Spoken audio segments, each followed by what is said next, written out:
Rainbow coaching centre में आपका स्वागत है। तो प्रिय विद्यार्थियों, आज हम आप लोगों को लेकर आए हैं पार्ट 2 का जो प्रकाश का अपवर्तन है उसको ऑब्जेक्टिव बहुत ही इम्पोर्टेंट क्वेश्चन लेकर आए हैं और आप लोग ध्यान से देखिएगा और आगे की ओर पढ़िएगा। तो चलते हैं पहले क्वेश्चन की ओर। और यहाँ पर क्वेश्चन नंबर जो है 1 यहाँ पर पढ़िए कि किसी माध्यम के अपवर्तनांक यानी कोष्टक में दिया है म्यू का मान होता है, यानी जो मान होता है किसका कितना होता है, ध्यान से देखेंगे। यहाँ पर किसी माध्यम के अपवर्तनांक का मान क्या होता है, तो ये होता है साइन आई बटा में साइन आर। ऑप्शन नंबर जो बी है, ऑप्शन नंबर बी जो है ये बिल्कुल सही है। और यहाँ पर आप लोग ध्यान दीजिएगा कि ऑप्शन नंबर बी जो है साइन आई बटा में साइन आर होता है। ठीक है, अगले क्वेश्चन की ओर पढ़ते हैं। अवतल लेंस में आवर्धन बराबर होता है। अवतल लेंस जो होता है उसमें आवर्धन बराबर क्या होता है, इसका सूत्र आप लोगों को पता है। तो यहाँ पर आप लोग ध्यान से देखिएगा। तो यहाँ पर होता है अवतल लेंस में आवर्धन यानी एम बराबर क्या होता है, एम बराबर क्या होता है बच्चों, तो एम बराबर होता है भी बटा में यू, भी बटा यू। ऑप्शन नंबर डी जो है बिल्कुल सही है।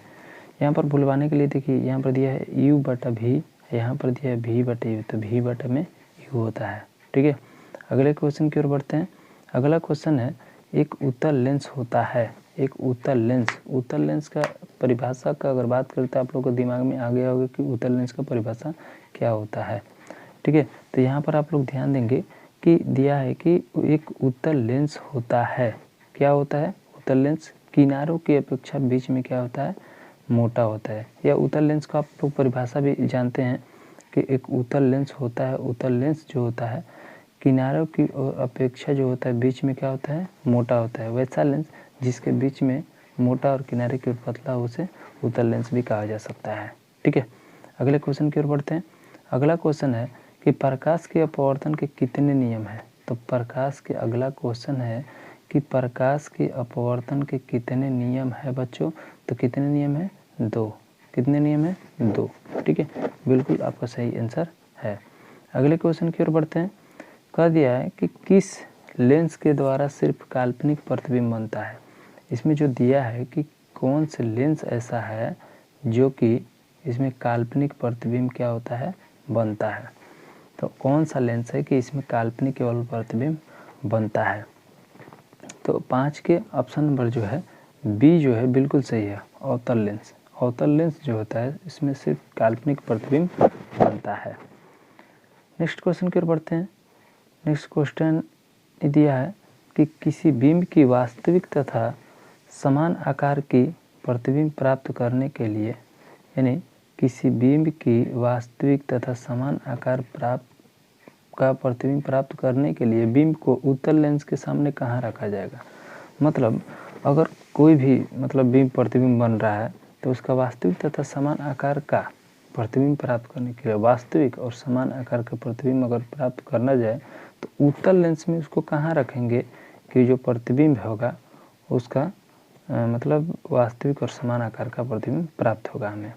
तो 6 नंबर का जो ऑप्शन नंबर बी बिल्कुल सही आंसर है, फोकस दूरी की दोगुनी दूरी पर। ठीक है, फोकस दूरी की दोगुनी दूरी पर अगर रखेंगे तो उसका जो बिंब का स्थिति होगा वास्तविक और समान आकार का होगा। ठीक है, अगले क्वेश्चन की ओर बढ़ते हैं। अगला क्वेश्चन है क्वेश्चन नंबर 7 कि इसमें दिया है, क्वेश्चन नंबर 7 में दिया है कि किसी शब्दकोश में दिए गए छोटे अक्षरों को पढ़ते समय आप कौन सा लेंस पसंद करेंगे। तो जो दिया है कि इसमें फिर से ध्यान से पढ़ेंगे कि किसी शब्दकोश में दिए गए छोटे अक्षरों को पढ़ते समय आप कौन सा लेंस पसंद करेंगे। तो इसके लिए देखिए अगला जो ऑप्शन है, ऑप्शन नंबर ए में दिया है 50 सेंटीमीटर, बी में दिया है 50 सेंटीमीटर फोकस दूरी का अवतल, ए में दिया है 50 सेंटीमीटर फोकस का उत्तल।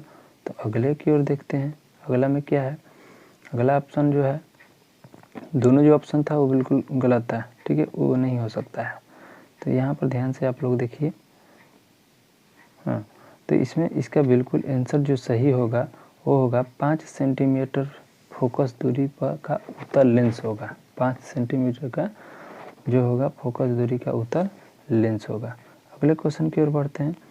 कह रहा है कि निम्नलिखित में कौन सा पदार्थ लेंस बनाने के लिए प्रयुक्त नहीं किया जाता है।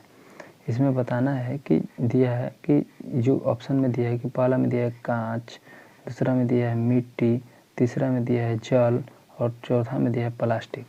तो इसमें बताना है हमें कि निम्न में कौन सा पदार्थ जो है लेंस बनाने के लिए प्रयुक्त नहीं किया जाता है। लेंस मतलब नहीं बन सकता है उससे। तो आप लोग खुद बता सकते हैं कि मिट्टी जो है, मिट्टी से लेंस बन सकता है? नहीं बन सकता है। ठीक है, अगले क्वेश्चन की ओर बढ़ते हैं।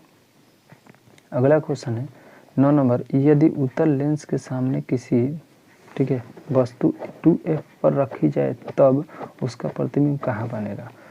तो आप लोग को पता ही है कि कहाँ बनेगा, ये 2f पर ही बनेगा, 2f पर ही बनेगा, यानी ठीक है फोकस दूरी की दोगुनी दूरी पर बनेगा। अब अगले क्वेश्चन की ओर बढ़ते हैं। अगला क्वेश्चन है कि सरल सूक्ष्मदर्शी में किसका प्रयोग किया जाता है। मतलब सरल सूक्ष्मदर्शी जो होता है उसमें किसका प्रयोग किया जाता है।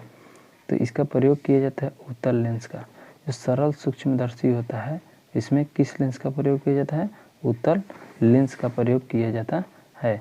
अगले क्वेश्चन की ओर बढ़ते हैं। क्वेश्चन है किस लेंस द्वारा केवल काल्पनिक प्रतिबिंब बनता है। किस लेंस द्वारा केवल काल्पनिक प्रतिबिंब बनता है। तो इसमें बताना है किस लेंस के द्वारा। काल्पनिक मतलब क्या होता है, आभासी प्रतिबिंब बनता है।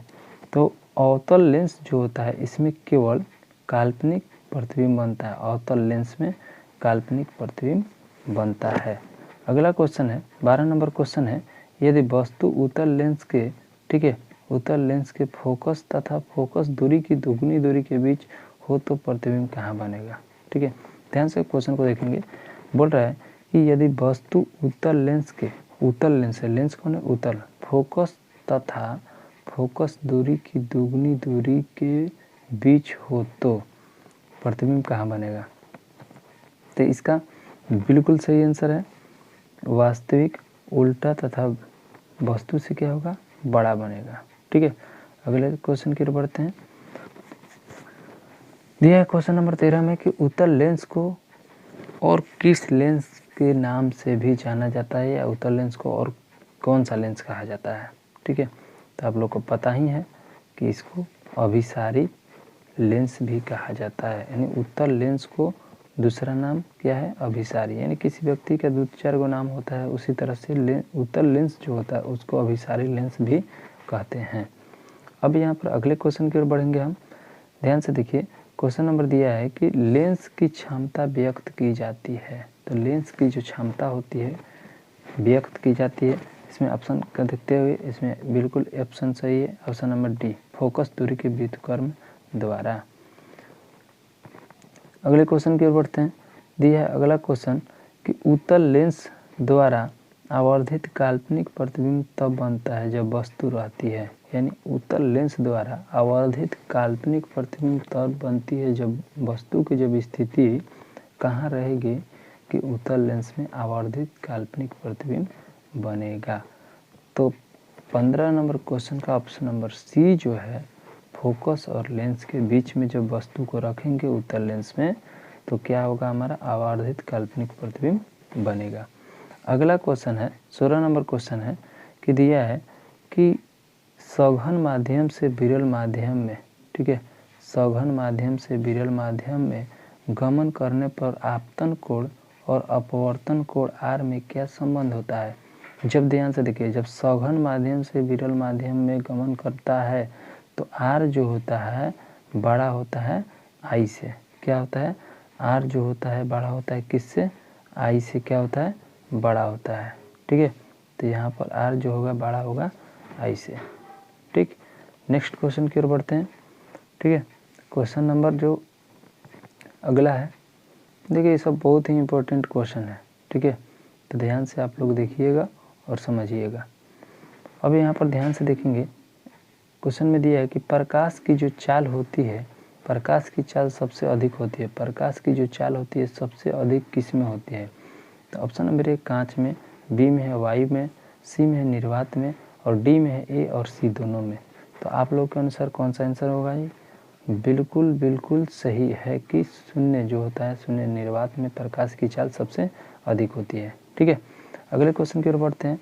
दिया है कि लाल और नीले वर्ण के कांच की सतह पर वायु के आपतन कोण समान है तथा कांच में अपवर्तन कोण क्रमशः R1 तथा R2 है तब। ठीक है, यानी क्वेश्चन को पहले बढ़िया समझिए। लाल और नीले वर्ण की किरणों के बीच की सतह पर वायु में आपतन कोण समान है, ठीक है, तथा कांच में अपवर्तन कोण क्रमशः R1 तथा R2 है। तो क्या करना है, इसमें संबंध बताना है कि क्या होता है। ठीक है, तो इसका जो होता है कि R1 जो होता है छोटा होता है R2 से।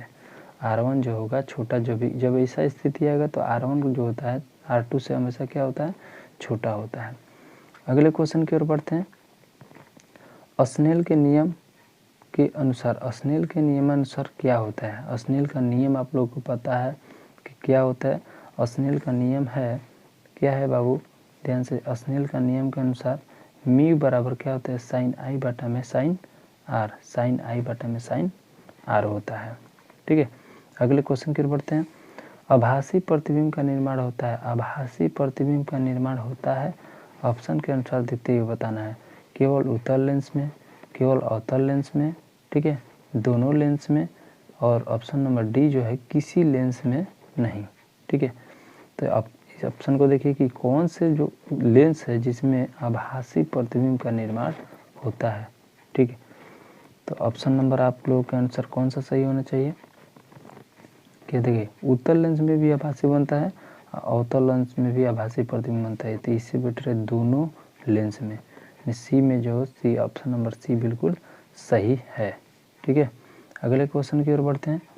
अगला क्वेश्चन दिया है कि लेंस की क्षमता P बराबर होता है।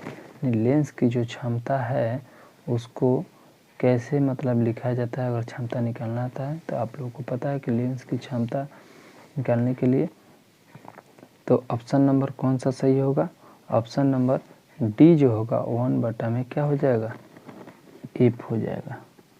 ठीक है, अब अगले क्वेश्चन के लेंस की क्षमता का ईसाई मात्रक, लेंस की क्षमता का ईसाई मात्रक क्या होता है, तो लेंस की क्षमता का मात्रक क्या होता है, डायोप्टर होता है। क्या होता है बच्चों, डायोप्टर। ठीक है, अब अगले क्वेश्चन की ओर बढ़ते हैं। पानी के भीतर तैरते मनुष्य के किनारों पर स्थित मीनार की ऊंचाई कैसे लगेगी। पानी के भीतर, ठीक है, तैरते मनुष्य की किनारों पर स्थित मीनार की ऊंचाई कैसी लगेगी। मतलब पानी के अंदर तैर रहा है और उसमें से देख रहा है मीनार को, तो मीनार की जो ऊंचाई होगी कैसी लगेगी उसको। ठीक है, तो ज़्यादा लगेगी। क्या लगेगी बच्चों, ज़्यादा लगेगी। ठीक, अगले क्वेश्चन की ओर बढ़ते हैं। अगला क्वेश्चन क्या है बच्चों, ध्यान से देखेंगे। अगला है कि शीशे के स्लैब से जब प्रकाश का अपवर्तन होता है तो उसमें क्या होता है। शीशे के स्लैब से जब प्रकाश अपवर्तन होता है तो क्या होता है बच्चों, क्या होता है, आप लोग खुद बताइए। क्या होता है कि विचलन नहीं होता है पर पार्श्व विस्थापन होता है। विचलन नहीं होता लेकिन पार्श्व विस्थापन क्या होता है, होता है। अगले क्वेश्चन की ओर बढ़ते हैं। अगला क्वेश्चन है, कौन सा लेंस अपसारी लेंस भी कहा जाता है।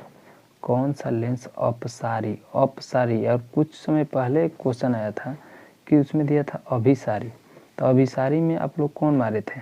ठीक है, अभिसारी में कौन मारे थे, उत्तल, लेकिन अपसारी जब कहेगा कि अपसारी कहेगा तो इसमें अवतल लेंस होगा।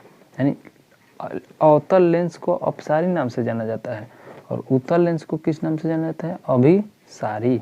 ठीक है, अगले क्वेश्चन की ओर बढ़ते हैं। निम्नलिखित में कौन सी वस्तु वास्तविक प्रतिबिंब बना सकती है। निम्नलिखित में कौन सी वस्तु, ऑप्शन को देखते हुए बताना है कि वास्तविक प्रतिबिंब बना सकती है। फिर से ध्यान से देखेंगे, निम्नलिखित में कौन सी वस्तु जो है वास्तविक प्रतिबिंब बना सकती है, तो वो बना सकती है उत्तल लेंस। उत्तल लेंस जो होता है वास्तविक प्रतिबिंब बना सकती है। प्रकाश की एक किरण जब विरल माध्यम से सघन माध्यम में आती है तब वह क्या होती है, मतलब प्रकाश की किरणें जो होती है जब विरल माध्यम से सघन माध्यम में आती है तो क्या होती है, क्या होती है बच्चों, कि अभिलंब की ओर मुड़ जाती है। अभिलंब की ओर क्या होती है? मुड़ जाती है। ऑप्शन नंबर डी बिल्कुल सही है। अगला क्वेश्चन है कि जब प्रकाश की किरण, ठीक है, एक किरण एक माध्यम से दूसरे माध्यम में जाती है तो अपने पूर्व पथ पर विचलित हो जाती है, इसे क्या कहते हैं? तो इसे क्या बोलते हैं बच्चों? जैसे कि जब प्रकाश की किरण एक माध्यम से दूसरे माध्यम में जाती है तो अपने पूर्व पथ से विचलित हो जाती है, मतलब पहले पथ से क्या होती है? बिखर जाती है, दूसरी तरफ चली जाती है। तो ये जो घटना होता है इसको हम क्या बोलते हैं? तो क्या बोलते हैं बच्चों, आप लोग बताइए। इसको बोलते हैं प्रकाश का अपवर्तन। प्रकाश का क्या होता है? अपवर्तन कहते हैं। ठीक है, अगले क्वेश्चन की ओर बढ़ते हैं। अगले क्वेश्चन की ओर है क्वेश्चन नंबर 29। ठीक है, ध्यान से देखिएगा। दिया है कि उत्तल लेंस में, ठीक है, उत्तल लेंस में जब वस्तु फोकस एवं लेंस के बीच रखी जाती है तब प्रतिबिंब बनता है। यानी उत्तल लेंस में जब वस्तु की स्थिति फोकस एवं लेंस के बीच में रखी जाती है तो उसका जो प्रतिबिंब होता है कहाँ, मतलब उसकी प्रकृति क्या होती है? काल्पनिक और सीधा होती है। क्या होती है बच्चों? काल्पनिक और सीधा होता है। क्वेश्चन नंबर 30 है लेंस का प्रत्येक छोटा भाग, यानी लेंस का प्रत्येक छोटा भाग किस तरह का, मतलब अगर लेंस कोई है प्रत्येक छोटा भाग किस तरह के मतलब कार्य करता है? ठीक है, तो ये कार्य करता है प्रिज्म की तरह। किसकी तरह? प्रिज्म की तरह। अगला क्वेश्चन उत्तल लेंस के, ठीक है, उत्तल लेंस के सामने एक बिंब को लेंस के फोकस और प्रकाशीय केंद्र के बीच रखा जाता है तो प्रतिबिंब बनता है। तो प्रतिबिंब बनता है क्या? काल्पनिक और आवर्धित। क्या होता है? काल्पनिक और आवर्धित बनता है। ठीक है, अगले क्वेश्चन की ओर बढ़ते हैं। दिया है कि दो माध्यमों के सीमा पृष्ठ पर, ठीक है, दो माध्यमों के सीमा पृष्ठ पर एक प्रकाश किरण लंबवत आपतित होती है तो अपवर्तन कोण होगा। लंबवत हो रही है, ठीक है, तो लंबवत होगी तो जो एंगल बनाएगा कितना डिग्री मतलब अपवर्तन कोण होगा। तो यहाँ पर ध्यान से आप लोग देखिए और आप लोग बता भी सकते। जब लंबवत आएगी तो 0 डिग्री। ठीक है, बेतु लोगों के दिमाग में अगर 90 डिग्री नहीं हो सकता है, लेकिन ये बिल्कुल सही है, 0 डिग्री। ठीक है, अगले क्वेश्चन की ओर बढ़ते हैं। अगला क्वेश्चन दिया है कि यदि आपतन कोण I, ठीक है, आपतन कोण क्या है? I और अपवर्तन कोण R हो तो कोणीय विचलन जो होगा क्या होगा? कोणीय विचलन के बारे में बताना है तो अवसर जो कोणीय विचलन होगा I माइनस R होगा। I माइनस क्या होगा? R होगा। दिया है कि यदि हवा के सापेक्ष कांच की अपवर्तनांक 1.5 हो तो कांच के सापेक्ष हवा का अपवर्तनांक क्या होगा? ठीक है, तो यही बताना है अपवर्तनांक क्या होगा। ठीक है, अगले क्वेश्चन इस ऑप्शन को देखते हुए आप लोग बना सकते हैं। थोड़ा न्यूमेरिकल है तो इसको आप बना सकते हैं। तो इसका बनाने के बाद आप लोगों का आएगा 1.5 + 1। ठीक है, कांच के सापेक्ष इसका अपवर्तनांक अगर बात करें तो 1.5 + 1 होगा। ठीक है, अगले क्वेश्चन की ओर बढ़ते हैं। अगला क्वेश्चन में दिया है कि सूर्यास्त के समय क्षितिज के नीचे चले जाने पर सूर्य कुछ समय तक दिखाई देता है, इसका कारण क्या है? ठीक है, इसका कारण क्या है बच्चों? आप लोग को आंसर पता ही है, अपवर्तन के कारण। ठीक है, अपवर्तन के कारण क्या होता है कि सूर्य के समय क्षितिज के नीचे चले जाने पर भी सूर्य दिखाई देता है। ठीक, अगला क्वेश्चन है कि 2D यानी 2 डायोप्टर क्षमता वाले लेंस का फोकसांतर होता है। ठीक है, तो लेंस का फोकसांतर हमें पता करना है कितना होता है, तो 50 सेंटीमीटर। 50 सेंटीमीटर। अगला क्वेश्चन दिया है कि 1 मीटर फोकस दूरी वाले उत्तल लेंस की क्षमता होती है, तो इसकी क्षमता होती है 1 डायोप्टर। कितना होता है? 1 डायोप्टर। अगला क्वेश्चन है कि 20 सेंटीमीटर फोकस दूरी वाले लेंस की क्षमता जो होती है 20 सेंटीमीटर फोकस दूरी वाले लेंस की क्षमता होती है कितना होती है। तो अब इसको देखकर आप लोग बता सकते हैं। पिछला क्वेश्चन ऐसा ही था, ठीक है। +5 इसमें क्या होता है, +5 डायोप्टर, +5 डायोप्टर, ठीक है। क्वेश्चन नंबर जो 37 था, 37 में दिया था 1 मीटर फोकस दूरी वाले, ठीक है, उत्तल लेंस की क्षमता कितना होता है, 1 डायोप्टर, ठीक है। 20 सेंटीमीटर में ही ध्यान से देखिए, सेंटीमीटर फोकस दूरी वाले लेंस की क्षमता होगी +5 डायोप्टर, ठीक।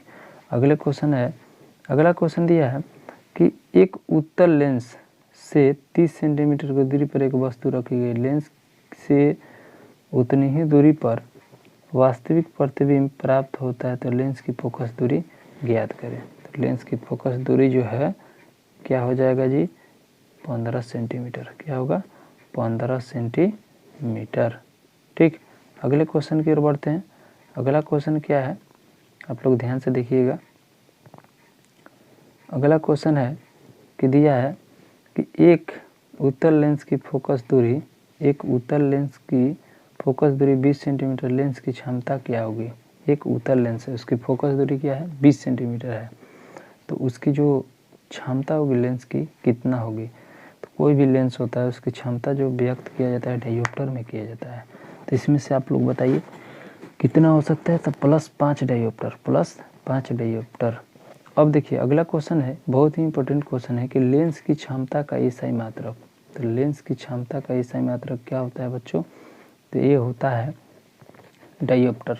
ऑप्शन नंबर डी जो है कट गया है, डायोप्टर होता है, ठीक है, डायोप्टर होता है, ठीक है। तो लेंस की क्षमता का मात्रक क्या होता है, डायोप्टर। अगला क्वेश्चन है, मरीचिका के निर्माण के मूल कारण क्या है। मरीचिका जो बनता है, मरीचिका के बारे में आप लोग जानते होंगे। जैसे कि देखते होंगे कि कभी कभी गर्मी के दिनों में रोड पर देखते हैं तो ऐसा लगता है कि ऊपरी जो पानी की तरह झिलझिलाए टाइप पर दिखाई देता है, लगता है कि वहाँ पर पानी है। वो प्रकृति जो होती है मरीचिका कहलाता है। तो उसका कारण क्या है, उसका कारण है कि पूर्ण आंतरिक परिवर्तन होता है जब वही परिघटना होता है। मरीचिका का मूल कारण क्या है, पूर्ण आंतरिक परिवर्तन, ठीक है। समझ में आएगा। तो आप लोग अगर वीडियो अच्छा लगा तो देखने के लिए बहुत बहुत धन्यवाद, और अपने दोस्तों और सहपाठियों के बीच शेयर जरूर कीजिएगा। और मिलते हैं अब नेक्स्ट पाठ की ओर। आप लोगों को अब हम करा दिए चैप्टर नंबर 1, ठीक है, और 2 हो गया। प्रकाश के पहला जो करवाए थे, पहला वीडियो में आप लोग देख लीजिएगा, प्रकाश के परावर्तन, और ये प्रकाश का अपवर्तन, दोनों क्लियर हो गया। अगले वीडियो मिलते हैं नेक्स्ट चैप्टर के साथ, तब तक के लिए बने रहिए हमारे साथ, और बहुत बहुत धन्यवाद और थैंक्स। आप लोग वीडियो को लाइक ज़रूर कीजिए, शेयर कीजिए, और चैनल को अगर सब्सक्राइब नहीं किए हैं तो ज़रूर कर लीजिए, क्योंकि ताकि जब भी हम वीडियो अपलोड करें तो आप लोगों को सबसे पहले नोटिफिकेशन आप लोगों के पास आ जाए और आप लोग आसानी पूर्वक देख सकते हैं। ठीक है मित्रों और प्यारे प्यारे छात्रों, नमस्कार, थैंक्स।